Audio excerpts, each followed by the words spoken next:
Friends, welcome back. तो friends, अभी का वीडियो है मुस्लिम देशों ने उदयपुर को लेकर क्या दी प्रतिक्रिया देखी है।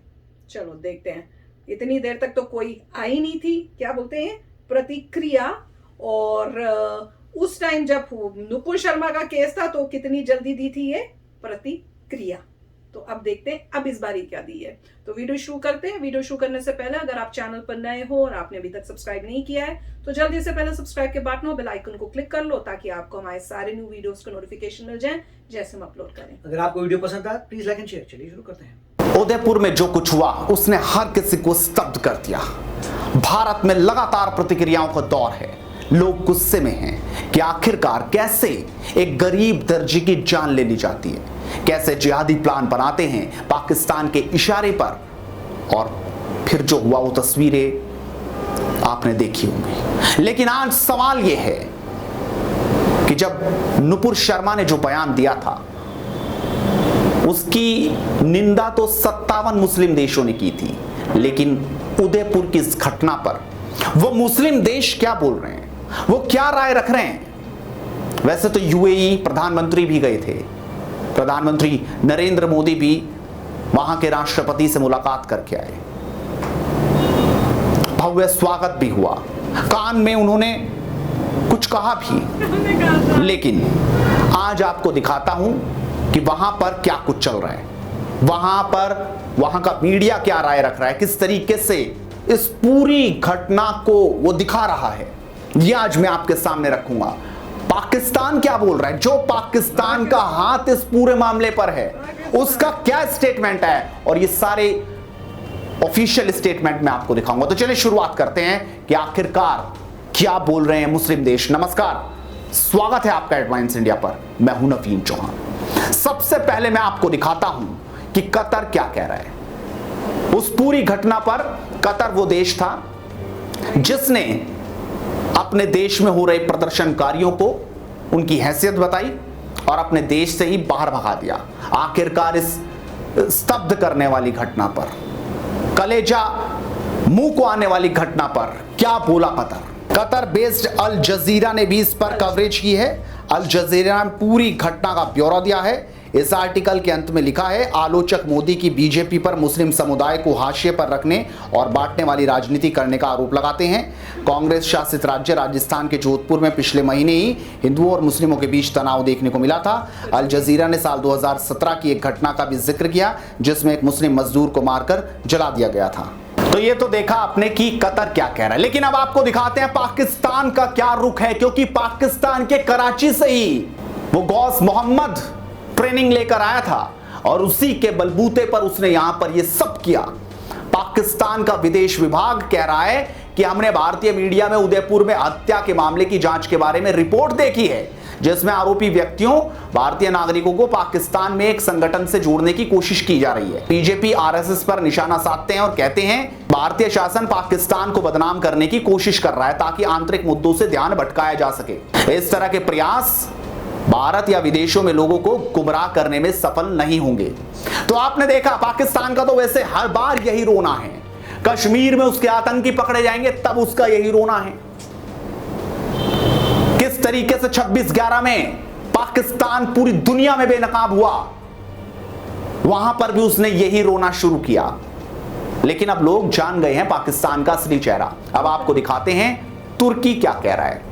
इस्लामिक देश तुर्की की सरकारी ब्रॉडकास्ट टीआरटी वर्ल्ड ने भी इस घटना पर एक रिपोर्ट प्रकाशित की है। समाचार एजेंसी रॉयटर्स के हवाले से इस रिपोर्ट में लिखा गया है, उदयपुर जिले के कई इलाकों में कर्फ्यू लगा दिया गया है। विशेषज्ञों का कहना है कि उदयपुर की घटना का हिंदू बहुल देश में गंभीर परिणाम हो सकता है, सांप्रदायिक दंगे भड़क सकते हैं। नुपुर शर्मा को लेकर रिपोर्ट में लिखा गया है कि पैगंबर विवाद के बाद से ही उन्हें देखा नहीं गया है। पैगंबर पर उनकी टिप्पणी से कई अरब और मुस्लिम देश भारत पर भड़क गए थे। भारत को कूटनीतिक स्तर पर काफी नाराजगी झेलनी पड़ी थी।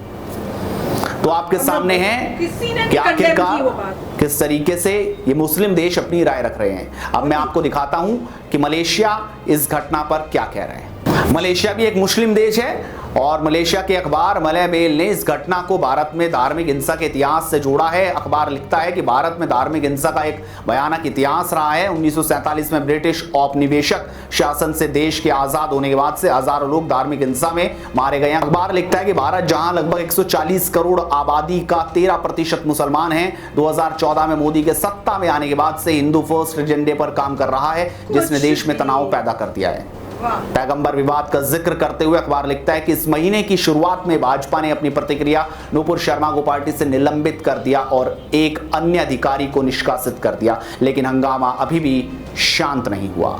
और यूएई का क्या बयान है वो भी आप देखिए। संयुक्त अरब अमीरात के अखबार खलीज टाइम ने घटना का ब्यौरा देते हुए लिखा है कि उदयपुर में दर्जी की हत्या के बाद से स्थिति तनावपूर्ण है। उदयपुर का तनावपूर्ण स्थिति का जिक्र करते हुए खलीज टाइम्स ने लिखा कि जिले में धार्मिक उन्माद फैलने से रोकने के लिए अतिरिक्त पुलिस बल की तैनाती कर दी गई है। भारत के गृह मंत्रालय ने अपनी आतंकवाद निरोधी एजेंसी की एक टीम को राजस्थान रवाना कर दिया है ताकि हत्या के आरोप में गिरफ्तार दोनों व्यक्तियों के आतंकवाद के लिंक की जांच हो सके। वहीं बहरीन का भी लगातार यही जिक्र आ रहा है और बहरीन भी इस घटना की निंदा कर रहा है। वहां के भी जो पत्रकार और अरब मामलों के जानकार अमजद ताह ने भी उदयपुर की हत्या पर अपनी प्रतिक्रिया दी है। उन्होंने ट्वीट में लिखा है कि उदयपुर हमले को हिंदुओं के निशाना बनाने वाले इस्लामिक आतंकवाद के रूप में देखा जा रहा है। इसकी निंदा करें। आतंकवादियों से लड़ने में भारत के साथ जुड़े जो लोग भारत के बहिष्कार का आह्वान करते हैं, क्या वे चाहते हैं भारत आज सभी मुसलमानों का बहिष्कार करे?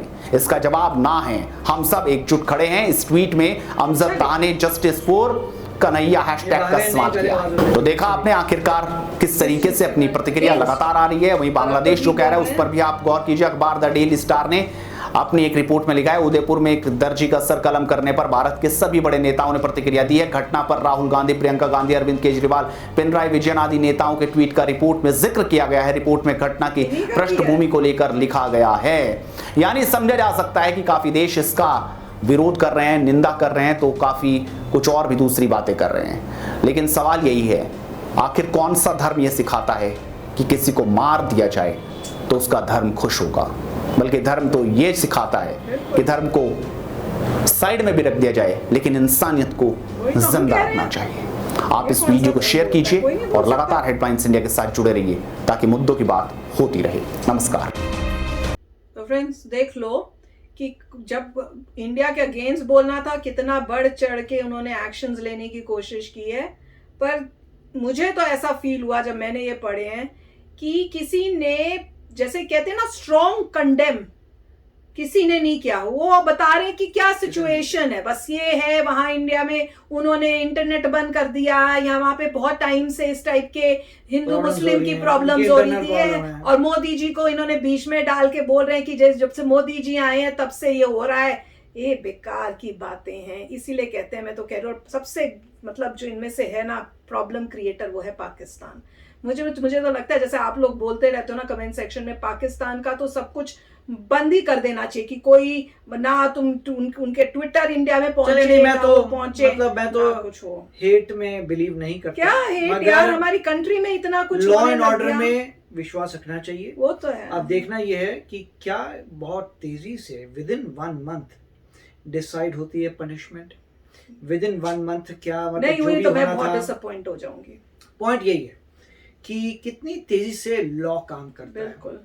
कितनी तेजी से आप डिग करके देखते हैं कि किसका लिंक था, कौन इन्वॉल्व था, पूरी इन्वेस्टिगेशन हो, उसके बाद जो है जो भी पनिशमेंट है वो भी आ जाए और पनिशमेंट एग्जीक्यूट भी कर दी जाए। वो जल्दी से अगर करते हैं विद इन 1 मंथ 2 मंथ्स, जैसे कहते हैं, अगर 3 मंथ भी कह लो, that is okay, but it should happen within 3 months कि आप जो है इस कार्रवाई को पूरा अंजाम दीजिए।